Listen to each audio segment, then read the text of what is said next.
Oh, good, Lynn Robertson.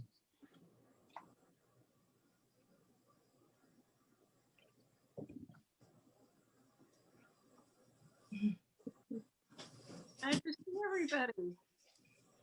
Great to see you, Lynn. Good evening, everyone. We'll just give it another minute or two to allow anyone who's still trying to log in to join.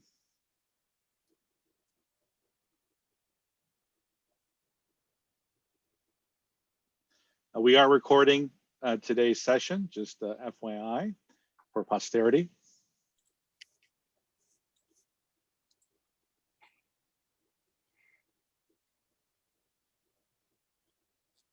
Oh, good, Regina's here. Wonderful.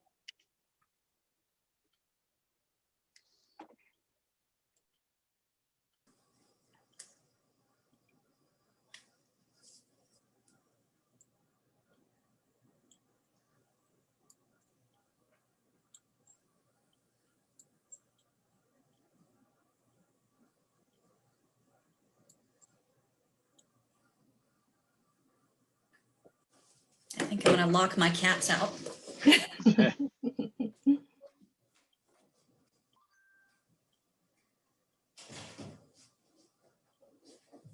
Maybe another minute. We'll get going.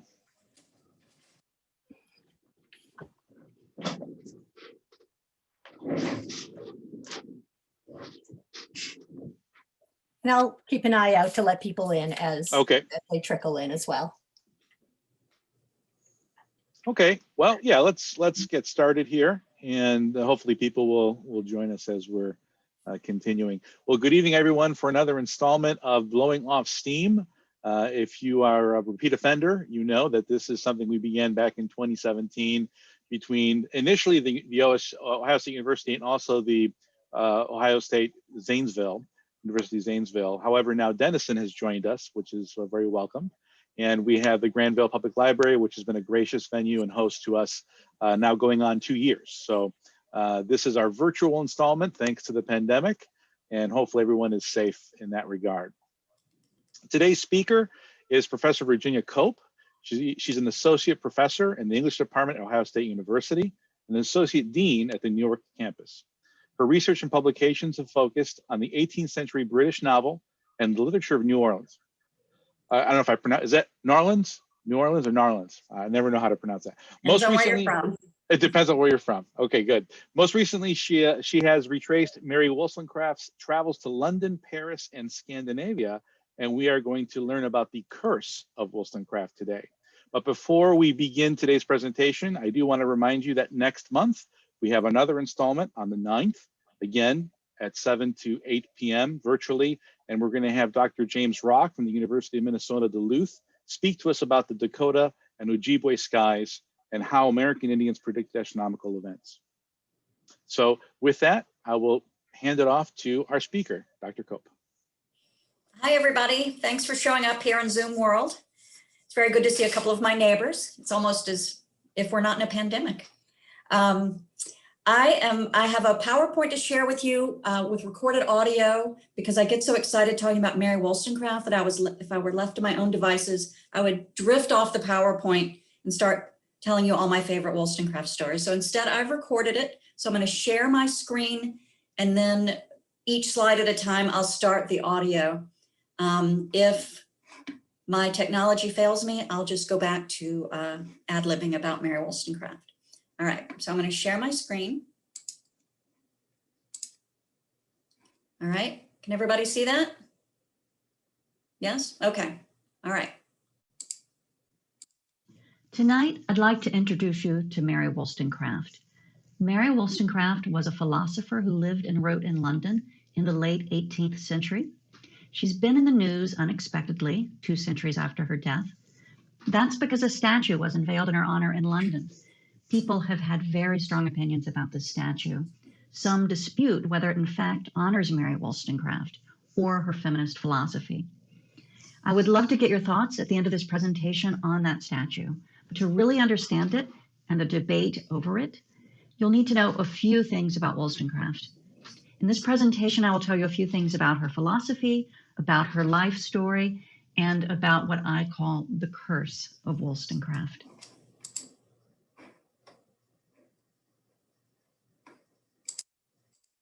Whoops, hold on. Technical difficulties on slide 2 already. Who was Mary Wollstonecraft exactly? She was born in London in the middle of the 18th century, 1759 to be exact. If you've ever heard of her, it's probably as the author of The Vindication of the Rights of Woman. But she also wrote fiction, educational books, and a travel narrative. It was the vindication that made her name. With its publication, she became one of England's most celebrated female philosophers.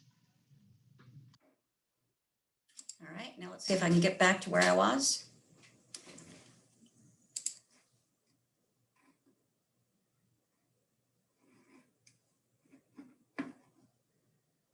Mary Wollstonecraft was 32 years old when she wrote The Vindication.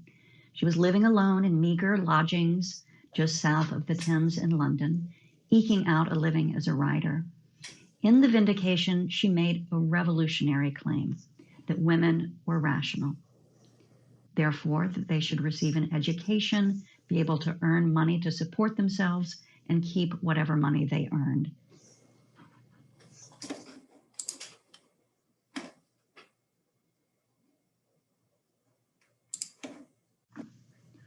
Wollstonecraft demanded basic human rights for women.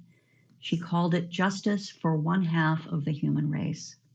At this time, women were the property of their husbands. Once they married, they had no rights to their own possessions or even to custody of their children. Any money a woman brought into a marriage, say from an inheritance, was the property of her husbands, as was any money she happened to earn. So if a woman whose husband left her destitute went out and earned some money, maybe by selling a novel, he could strip it from her, he could take it, leaving her destitute yet again. Women were educated only with the goal of being appealing wives, not for a profession, certainly.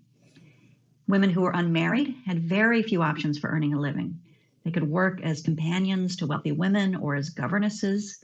For this, they would be given room, board, and maybe $50 a year.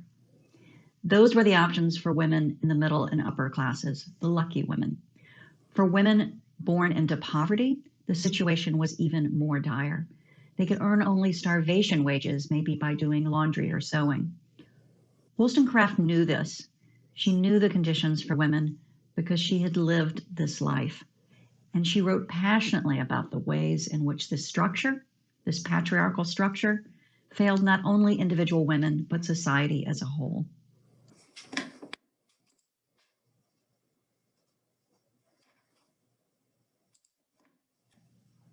This is one of the most famous quotes from The Vindication. I do not wish them, women, to have power over men, but over themselves. This is a problematic quote to me, though it is quoted often as if it is not problematic. When thinking about this quote, you need to remember that Wollstonecraft had to win over men in order to win any of these rights for women. She had to assure them that they would not lose power. Accordingly, in her argument in The Vindication, she spends a lot of time explaining that women who were not educated and not allowed to support themselves or to think independently will make bad mothers and bad wives. Dependent, ignorant women would corrupt and ruin society. Giving women rights would improve society. This quote is the culmination of that argument. She's basically saying, look, I'm not trying to take power away from men. I just want to give women the tools, the education to have self-control, to have power over themselves.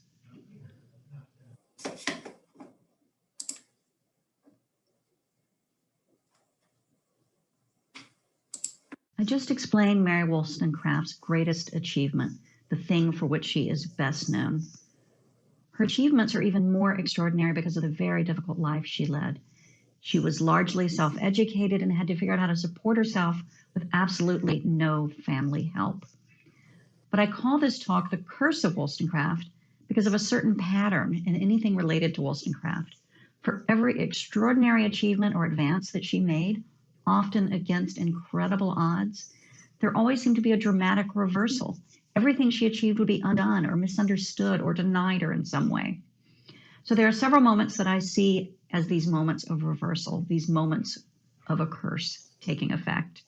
I'll take you through those moments in her life and explain my reasoning.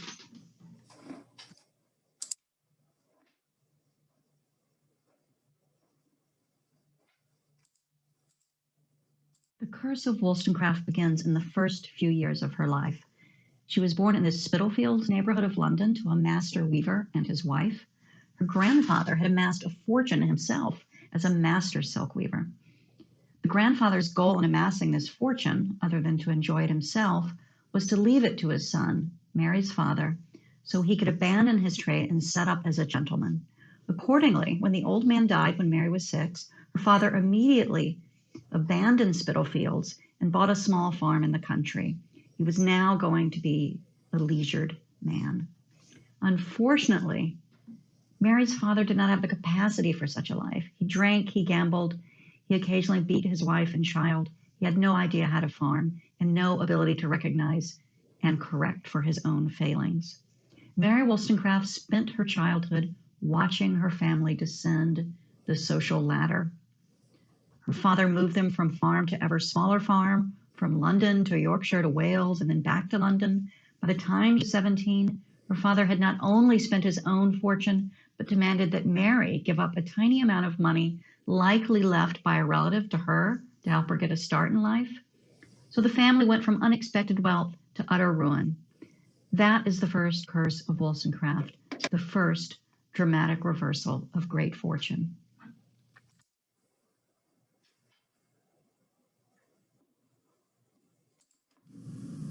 So the first curse of Wollstonecraft was her father's loss of that inheritance that should have set them up for life.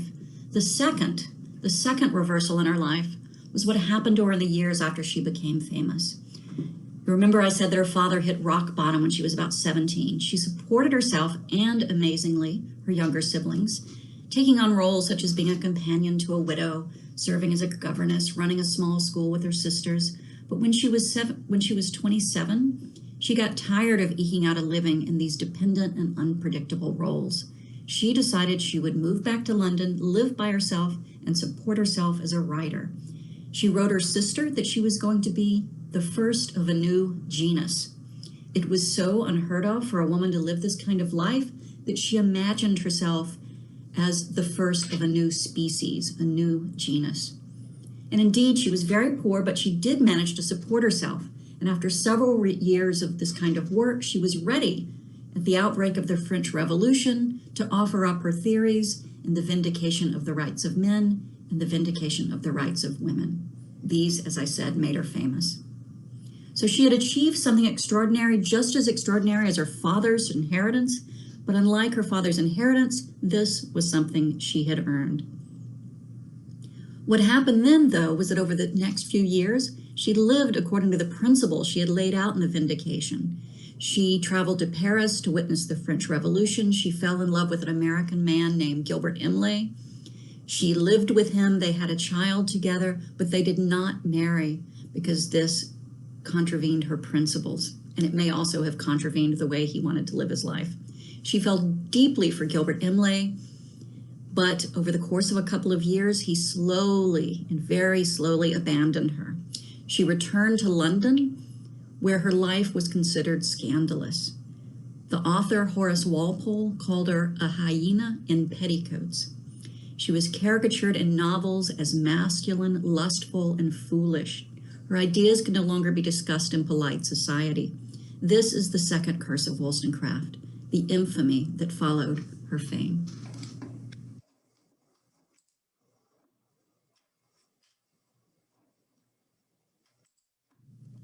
So the second curse of Wollstonecraft was the way in which her fame turned into infamy. The third curse of Wollstonecraft was what happened in her love life. So she fell in love for the first time in her 30s when she was living in Paris with a man named Gilbert Imlay, who was basically an American con artist. Because philosophically she didn't believe in marriage because it basically obliterated women's identity and property rights. She didn't marry Gilbert Imlay, and he may not have been very interested in being married anyway. But they did not marry, so it was a scandal when she gave birth to their daughter, Fanny Imlay. He also proved to not be a very faithful lover and wandered back to London from Paris. When she followed him, she discovered that he was living with another woman. She really had a hard time accepting this rejection, and she twice attempted suicide because of his rejections.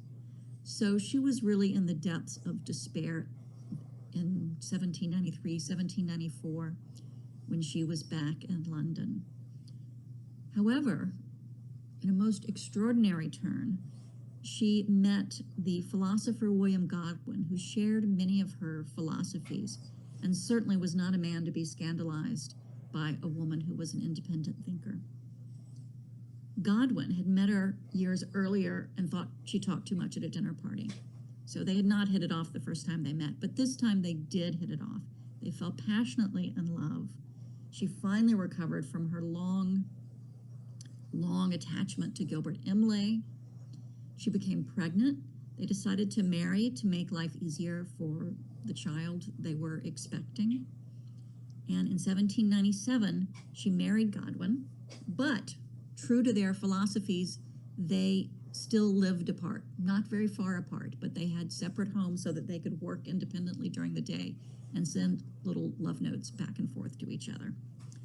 So after this tragic relationship with Gilbert Imlay that had driven her to attempt suicide multiple times, here she was with a man who seemed ideally suited to her, awaiting the birth of her second child. She now had a comfortable home exactly in the conditions she wanted, with a bit of independence. And in August 1797, she indeed gave birth to their daughter, Mary Wollstonecraft Godwin.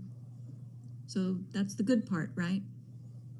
The tragedy is that 11 days later, she died from complications from childbirth. This would be the third curse of Wollstonecraft. She seemed to have finally achieved everything she had wanted in her life and died tragically from complications from childbirth.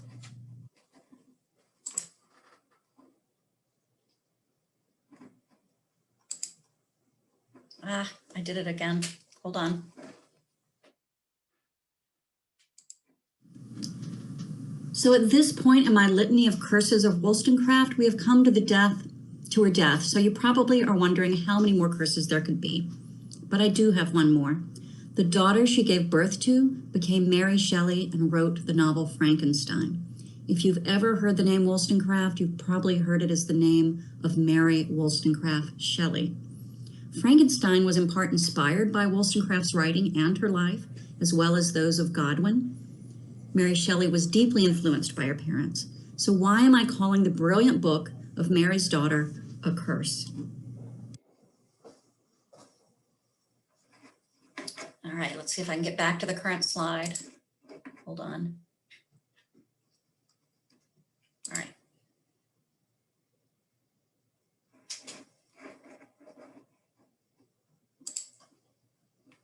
Okay.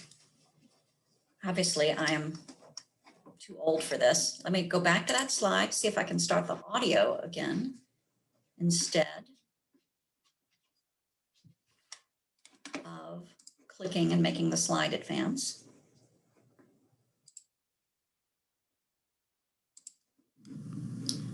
So here is why it is a curse, another example of one of those dramatic reversals in Wollstonecraft's legacy. Her daughter's fame has obscured her own name, her own legacy. I took a tour of the sites associated with Mary Wollstonecraft in London last year. The tour guide explained that so many people confused the two women, the mother and the daughter, that she had started describing Mary Wollstonecraft as Frankenstein's grandmother. You see that expression elsewhere, as in this headline about a new biography of Mary Wollstonecraft from about a decade ago.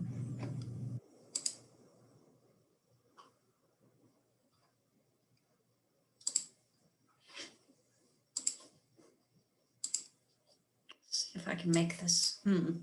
Okay. Can I get the audio to start, I wonder? Not, I may just have to use my own words here. Okay.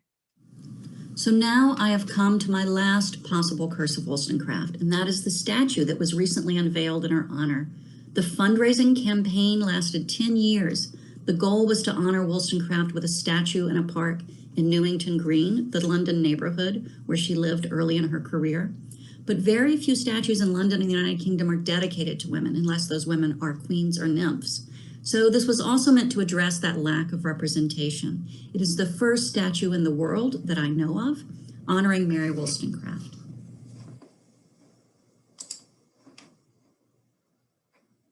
All right, you can briefly see the slide there before I. Okay. All right, so these are the two statues. The Mary on the Green campaign, as it was called, had to choose between two statues and decide which would honor Mary Wollstonecraft most appropriately. So these are the two finalists. The one on the left is by a sculptor named Martin Jennings, the one on the right by an artist named Maggie Hambling.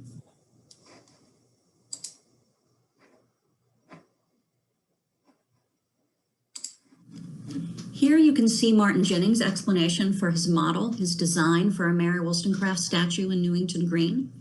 He wrote, "I have proposed a statue of her that expresses her heroic courage and her sheer force of personality. Carved in stone, on either side would be some of her words from the Vindication.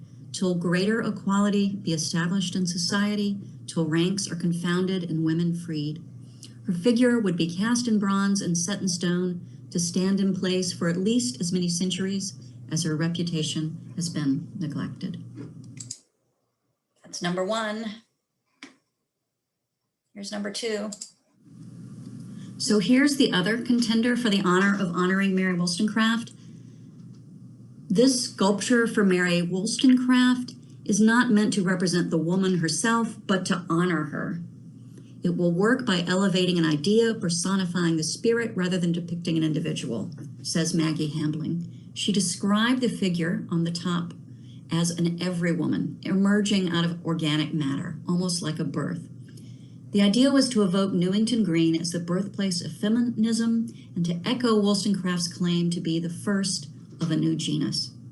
Hambling imagined it as an inspiration to local people and quoted Wollstonecraft's famous line from the Vindication, "I do not wish women to have power over men, but over themselves."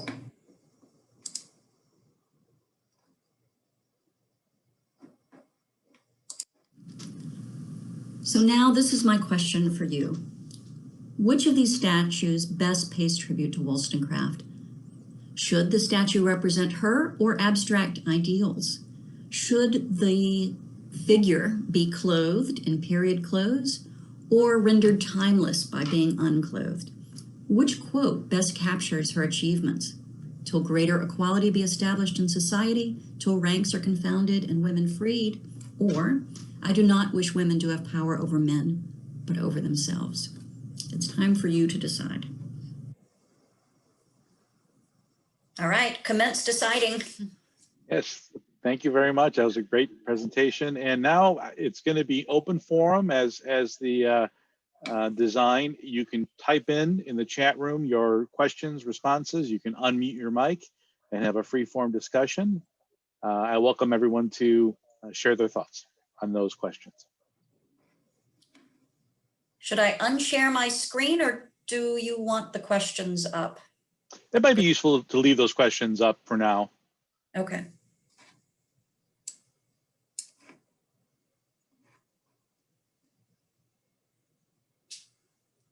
If no one has an immediate opinion on which statue they prefer, I'm open for questions.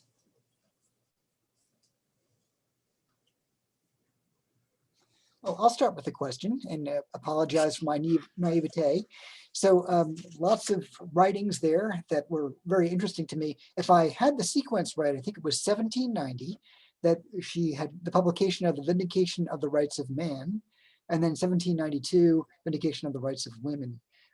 If that's correct, do you think, or maybe there's historical knowledge that she knew in 1789, before the publication of the first book, that she was going to use that title a second time, but changed from men to women?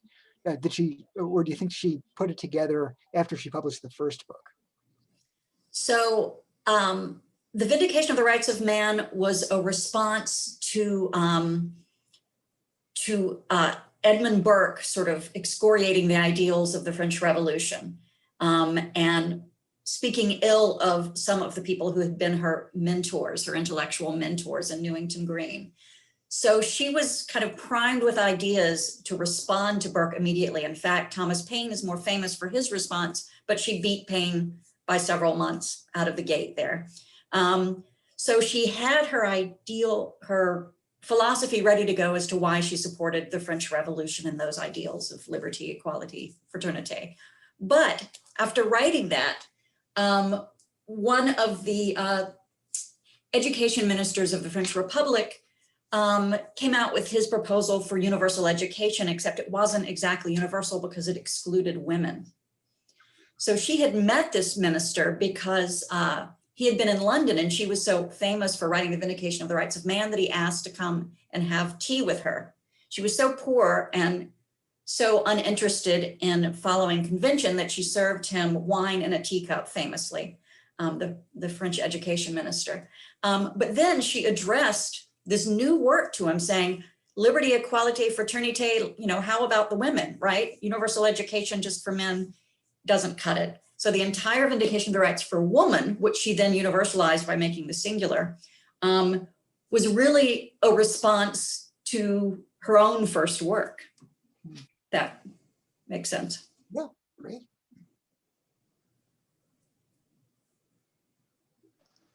The statues definitely run the spectrum of interpretation, and those questions are excellent questions. I can see how both of those statues were envisioned simultaneously, describing the same person's achievement. I'm curious as to a couple things. First of all, eventually, how did they decide which one was going to be used? Even, you don't have to let the cat out of the bag in terms of which one it was, but just, was it a vote, or how'd they figure that out? Then I was also curious as to something you said during your talk about the second quote, "I do not wish women to have power over men, but over themselves." You said you had some reservations about that quote, and I was wondering what those were. I tried to sort of allude to them, but I didn't want to leave you on one slide for 20 minutes while I explained, so I'll try to keep it brief. But basically, she spends a lot of time trying to reassure men that this is for their good, right? That women have rights. So she's saying society is corrupted when women are foolish and ill-educated, and they will cheat on you, they will raise your children badly, right? So it's for your own good. If you want good wives and mothers, you need to allow them to have an education and also allow them economic and emotional independence so they can think for themselves.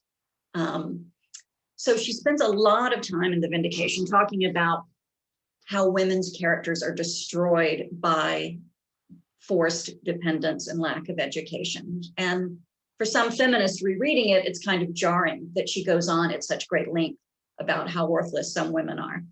And you can sometimes feel her getting out her little petty grievances against people she's worked for. So she spends a lot of time talking about what goes wrong if women are not educated appropriately.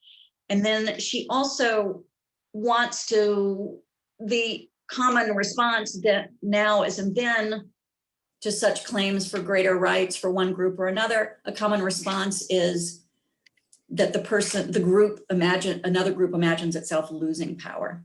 So she spends a lot of time trying to tell men it's not going to be so bad, it'll be okay if women have rights. And so she culminates this entire argument by saying, I do not wish women to have power over men. We're not going to tyrannize over you. Don't worry, men. It'll be okay. We want them to have power over themselves, which I read as her saying women lack self-control because they're so badly educated and foolish and ignorant. But if you follow my strictures, that won't happen anymore. Women will have self-control. Does that make sense? I don't think other people always read this quote that way because it gets quoted so much, but I've always really disliked this quote. it seems hardly to represent the most heroic or interesting of her thoughts, but it's the one that gets quoted the most, and it's the one that Maggie Hamling chose to put on the Every Woman statue. And the other quote that Martin Jennings uses is an incomplete sentence, which also bothers me, but I get the idea. These are resonant clauses. So.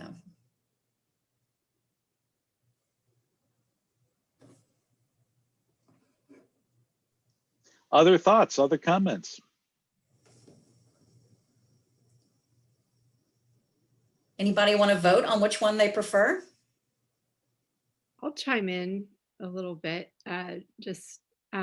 So full disclosure, I'm in the English department at Denison, and I study late 19th and early 20th century British literature. So I'm definitely not a Wollstonecraft scholar, but I know the general contours. And I totally agree with your reading of that quote, by the way. She's kind of like a trickster figure in that sense, where she's trying to kind of surreptitiously manipulate her audience by appealing to their own worst qualities, right? They're kind of narcissistic and need for power. But what strikes me about Wollstonecraft is how timely that her strategies still are, right? We still have to make the argument that feminism isn't just for women, it's for men too, right? It's going to make the lives of men better too, right? When in reality, what we do need is for men to give up some of their power and privilege to achieve pure equality, or true equality. And so it still resonates very much with contempt, even though if you read her book, it seems really old fashioned because she's making this argument about education, right? So women can be good mothers.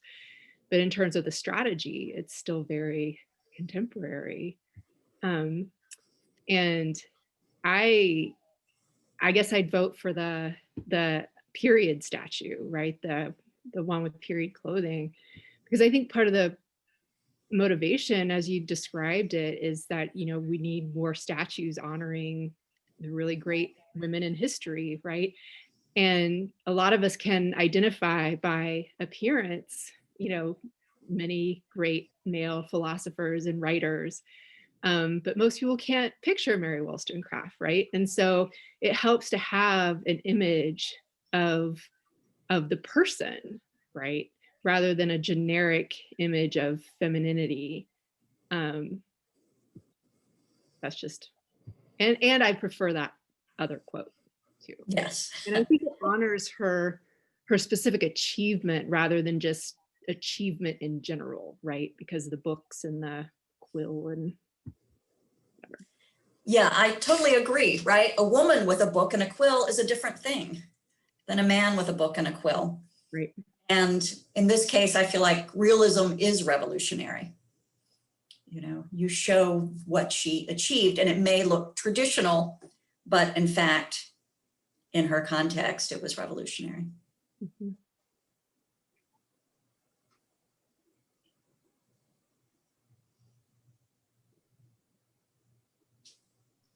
Yeah, I agree with those sentiments. I was leaning towards the first one anyways, but you articulated it perfectly. All right, who knows which one was chosen? Anyone here? I know Lucy does because she Googled it. Yes, Mike? Yes, I couldn't stand the suspense, so I cheated with Google. Okay, shall I share my screen and show you? Sure. Okay, those of you who don't. So let's see if I can get my, all right. Let me keep going. It's this one. There it is in Newington Green. And it created a backlash. The Guardian newspaper called it the most controversial statue of 2020. I don't know, that's a big ask. There's a lot going on with statues in 2020, but so those are some of the comments. An insult, a triumph. widely admired, fearless and brave, misguided. And then this is my favorite tweet. Mary Wollstonecraft, mother of feminism, born 1759, abused by drunk father, educated herself, set up girls' boarding school, wrote about the rights of women, mixed in academic circles, died age 38, giving birth to Mary Shelley, gets a statue, great. Oh, so maybe not representing her achievements. So I don't know. I try to be forward thinking and like it, but I don't. So writer Caitlin Moran, imagine if there was a statue of a hot young naked guy in tribute to Churchill. It would look mad. This also looks mad. Or another historian, she's a lot weirder and ickier and more surreal than most people realize. I think Hamlin gets that. And someone else also just objected to the general idea of, you know, another privileged white person being memorialized. So those are some of the reactions. There's a question that came in through the chat from Nancy. What happened to the first daughter? Okay. So Godwin, after Wollstonecraft's death, he went into deep mourning, wrote a biography of her that just increased the scandal around her life, sunk her further into infamy because he revealed everything, because it was actually part of his philosophy. That people should candidly share all sorts of information, and then eventually we'd all become so knowledgeable we wouldn't need a government anymore. That was the Godwinian theory. So he wrote this biography. He raised her daughter, but never kind of got around to telling Fanny that he wasn't her father. And she found out when she was in her teens and was was distraught. Like Mary Wollstonecraft, she suffered from debilitating depressions, though of course no one called it that then. And Godwin remarried a woman who has been universally described as foolish and mean. So she had a kind of a difficult upbringing, and Mary Shelley did as well, with this kind of mean stepmother who preferred her own children over certainly the illegitimate Fanny or the beloved daughter of Mary Wollstonecraft. Godwin still had Wollstonecraft's portrait over his mantle, you know, during his second marriage. When she was 20 or 21, she committed suicide. And she was wearing, at the time she committed suicide, she was wearing stays with her mother's initials on them. So she had inherited them from her mother. So stays, you know, like corset. That's tragic. So that is what happened to Fanny, very sadly.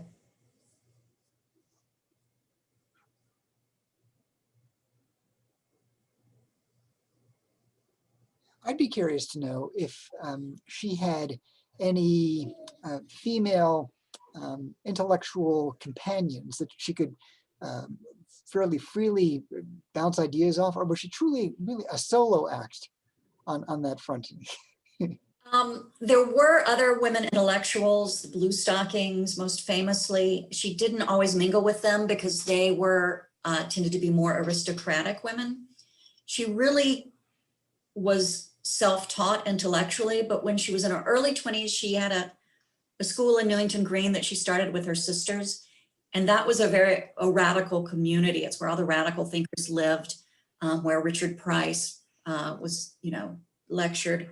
And that was really her intellectual education. So certainly there were many women among those that she interacted with and learned from. Her closest female companion was this woman named Fanny, who her daughter was named after, who she deeply bonded with from the time she was a teenager, and imagined that she would live her life with Fanny. Fanny had tuberculosis, so it was clear her life was not going to be long, but she married, and her husband was a wine merchant who was sent to Portugal. So she went with her new husband to Portugal with the idea that the air and the sun were somehow going to cure her, but of course they didn't. She died hours after giving birth with Wollstonecraft by her side. Oh. And so she wasn't an intellectual companion, but as far as women goes, Fanny was an enormous influence on her.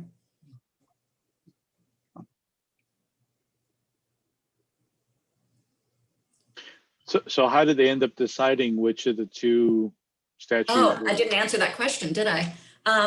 So it was a committee. A journalist who's written a book about Mary Wollstonecraft named B. Rolott started the campaign 10 years ago, and they raised the money. And in the last few years, they solicited, what's the word? They asked people to send in their proposals, right? And they selected those two as the finalists. And when they finally got the 143,000 pounds they needed, they met and decided on the Hambling statue unanimously. The small group did. So it was the group who started that campaign who decided. And B. Rolott has been all over the news defending that choice. The model actually was less detailed than the final one that Maggie Hambling produced. So it was a little less kind of alarmingly realistic, I think, than the final one. So I sometimes wonder if that would have made a difference. Because one of the critiques is that it is that tiny little silver figure, somebody called it a silver Barbie, is, has the abs of a 21st century woman, not a universal timeless woman. So. I'm surprised that it was a unanimous vote in that regard. Well, the good news is because of the backlash, the fundraising for other women's statues has gone off the charts. So soon, Virginia Woolf will be represented in London, as well as some other feminists. And in fact, that runner-up statue is probably going to show up somewhere soon. So it took 10 years to get a controversial statue of Wollstonecraft, but out of it will come 3 more perfectly conventional statues as tributes to extraordinary women. So maybe in a utilitarian sense, it's all going to work out. I don't like the statue that was chosen because I feel that they're rewarding her body. And I feel that the old-fashioned statue shows her in the right time and place. And hopefully maybe people will think about the whole person, maybe the mind. But the other one, the modern one, to me, rewards her body. And I just feel that that's not the point. So. Yeah, I think Wollstonecraft would agree. She, one of the things she condemned other women for at a bit too great a length was being concerned about bodily things. And she said this was because of their upbringing. They were taught that their only function in life was to please men. Right. They weren't allowed any intellectual interest. So they spent all their time worrying about how they looked. Self and how they looked. So I think in that way, even though Hambling says it is meant to be a universal kind of every woman, Mary Wollstonecraft's body in particular, it's very hard not to look at it as a sculpture from Mary Wollstonecraft with a little tiny silver Barbie on top and not conflate that with her. And she wasn't every woman. I mean, she was lauding every woman, but she was really quite an individual for her time and stuck with it. So I feel it's absolutely wrong. Yeah. It's a lovely statue, but not for her. Yeah. Yeah. And I'm glad that you brought that up, because I've been thinking about it objectifying women all over again. But it may depend on how it's presented, in that Sure. if it's presented as every woman, and we have Wollstonecraft to thank for us being able to think about every woman in that sense, then maybe that would shift it a little bit. I think so. Yeah. Perhaps. I don't know. It's interesting. That's certainly Hambling's defense or explanation. But even representing every woman, even we're not to the point are we, that representing women's bodies is seen as not just sexual. Maybe people there are more evolved than we are about that, but there's something that, yeah, it's not like I'd go on a campaign to make sure that didn't happen, but right. It's not a prudishness. It's just people are more than our bodies. And women have suffered so much because of people thinking we're only our bodies. I think the comment about Winston Churchill was pretty funny. Yeah. Yes. Well, I've been going routinely and putting t-shirts on the statue, so it's very rarely without clothing. It's cute. Yeah, the thing that was striking between the two of them, I mean, the statue that was chosen artistically is beautiful, but you know, if I were in London and I was walking around and I saw those two statues, if I were to look at the statue that was chosen, I might appreciate the aesthetic beauty of it, but I wouldn't necessarily connect it to, oh, this is honoring someone specific who did great things. Whereas the first one that you showed, that she had the quill in her hand, so not only is she dressed in period clothes, but it gives the instrument of her writing, the instrument she used to break through. So there's a kind of enshrouding just the method of her ability to make some changes. So that, and then when you look at that, I would think, you know, maybe that's someone individual, maybe that's someone special that I should find out more about, as opposed to just the aesthetic beauty of another female statue. So yeah, some excellent. And I love the fact that the participants are talking with each other, which I don't think has ever happened before. So we're breaking all sorts of barriers here in Newark, Ohio. Keep the conversation going. We got some more time. So I'll add another thought going off of the discussion about the body, and the other statue takes up so much more space, right? It spreads out, and it's also a statue that you can interact with, because there's the kind of bench-like area where you could go and sit down and be part of it. And it just strikes me, and when you showed the picture of the statue in its location, it struck me as being really small. It seemed very unimposing, something you could walk right past without paying much attention to, whereas the other statue, it would be hard to miss, right? Yeah, some of the images focus on the figure at the top of the Hambling statue, but then when you go back and look at the whole thing, it's just a tiny little figure at the top. Yeah. So it's kind of hard to know from a distance what you're looking at.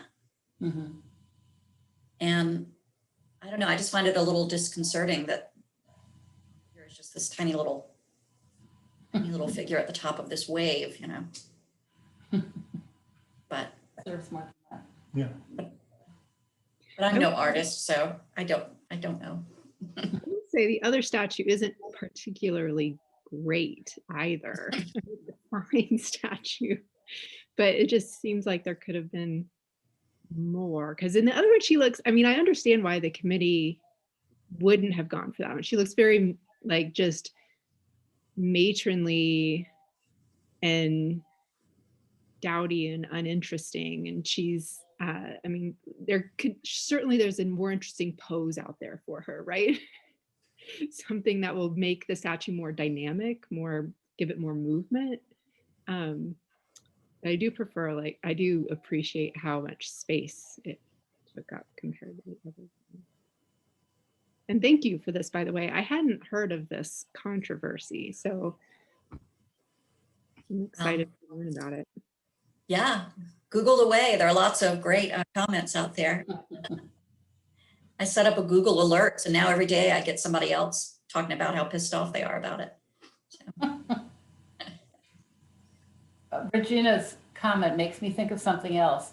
I almost like the fact that the old-fashioned statue is kind of frumpy looking, but look what the woman accomplished and only lived to be 8 years old. And if you look at her, she looks so traditional, so unassuming, but she really was a great woman for her time. Whereas the other statue soars and makes you think of great things automatically. The Frumpier one makes you go, wow, she was able to do that. You know, I don't know. I'm still voting for the other one, for the Frumpy. Well, there's probably a fund you can contribute to help it get to being. Yeah. There's always somebody who'll take your money. Newark tends to have these wonderful bronze statues, especially on our campus. Any chance that we might get a version of her in the future? Is there anything in the running that you know of? I think we've got Harriet Tubman coming to our campus, but I'll put in a word for Mary Wollstonecraft. So. I'd be curious to know if her writings, which were attempting to get equality for women, if she made any allusions to other from that era historically underrepresented groups. It might have been that she didn't have a lot of contact with other groups, but I'm wondering, you know, how far the sphere of her moral compass went. Well, that's definitely an area of study in Wollstonecraft studies, and they're particularly in the vindication. She primarily shows an interest in the plight of middle class women. She seems to assume that if you're desperately impoverished, you don't have time to think. Such a grinding life that there's nothing to be done for you. But her thoughts evolve over the years, and by the novel she was writing when she died includes a servant woman, and details the kind of horrific life she faced, and it was meant to bring this to life. She talked about the ills of slavery, but not in great depth. So, you know, that is definitely kind of a lacuna in her own thinking about rights, right? She recognized that as an evil, but did not dwell on it in the way she did about women's rights in general. I did get a little chat message from Donna before she had to leave. She wrote that Wilma Mankiller and Ella Baker are presently planned for Newark campus. Oh yeah, that's right. Yes, Donna works on our campus, so she knows these things. This could be another statue, but I didn't hear who it was. Can you repeat that, Lucy? What were the two? They are Wilma Mankiller and Ella Baker. And I'm not familiar with those names, so sorry.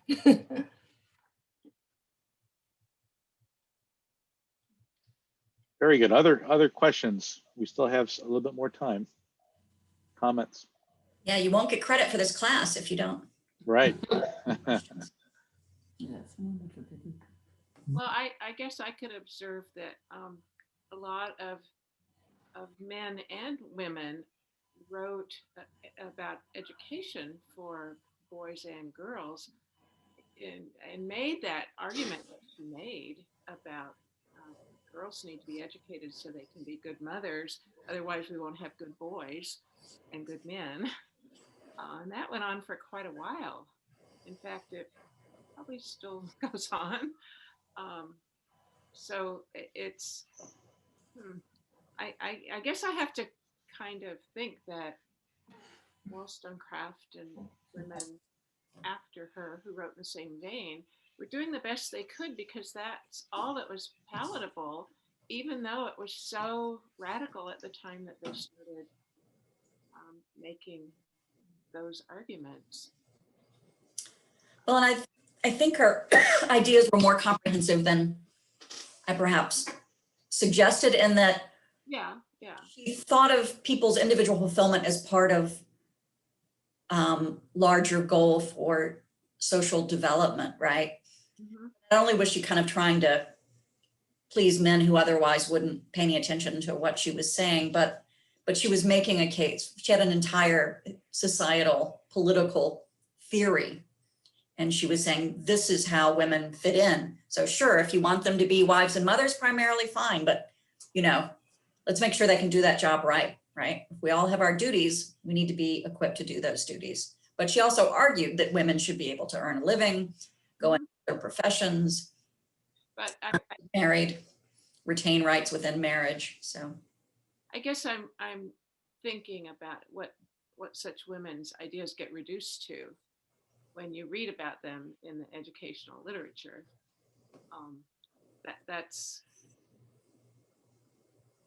I think that's the point I was trying to make.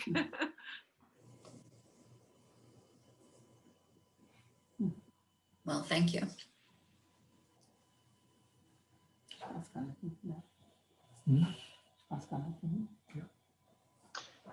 Other comments, observations?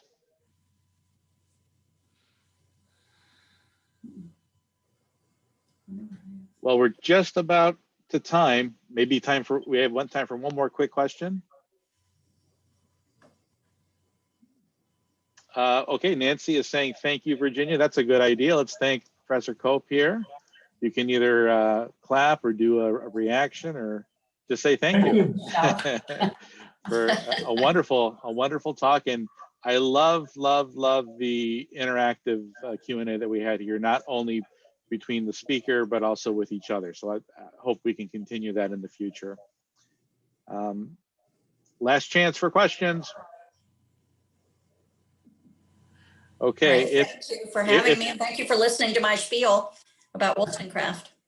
Thank you very much. I'll just close with reminding you next month on March 9th, from 7 to 8 p.m., we have Professor Jim Rock from the University of Minnesota Duluth. He'll be talking to us about American Indian prediction of astronomical events. And this actually is very important, some of the work we're doing at the SciDome and the Newark earthworks. So please stay tuned for that next month. With that, we'll sign off. Thank you again, Virginia, for a wonderful talk. Thank you all for your participation, and we will see you next month. Thank you, Virginia. Thank you. We shout. Yes, you can just shout out the window. Right.